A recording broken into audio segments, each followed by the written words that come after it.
Hello, my beautiful friends. Thank you so much for joining me today. I was asked by a friend of mine a while back, what's the big deal about self-love? Is that maybe just like a woman thing or a new age thing? And I, in that moment, gave an answer, and yet I never was fully satisfied with how I answered that question. But last night, I was in the wonderful opportunity to be on an online forum with a bunch of women from around the world. And that discussion facilitated for me a better answer to what the importance of self-love is. And I thought, why not share it today? It might help somebody, might just invoke a different thought process. So one of the ladies on this forum is from Australia, and she was explaining how they had been inundated with the wildfires and then a flood and now the coronavirus, and how if it's not the coronavirus, it will probably be something else. And she mentioned climate change. And I am sure you can agree that we are continually being hit with external forces.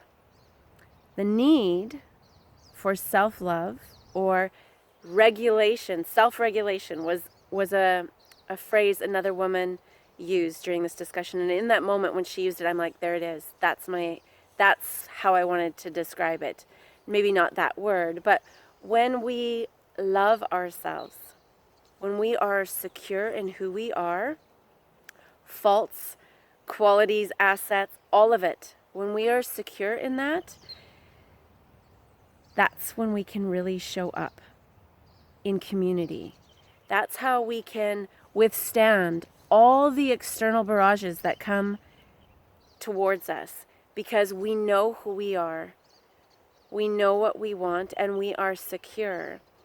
And then within community, there's not a need to compete. There's not a need to one up or to be seen or noticed, because we are secure. And we can look at other ideas and other options and other opportunities in a completely different way when we are regulated and secure, and we realize that we are part of the community, and that in order to show up fully for that community, we need to first show up fully for ourselves, and in owning who we are completely and doing the work that needs to be done. Because truly, we are never alone, and we are much more than just ourselves. So the start to connecting with everything else is to connect deeply and wholly with yourself. I really hope this gave you something to think about.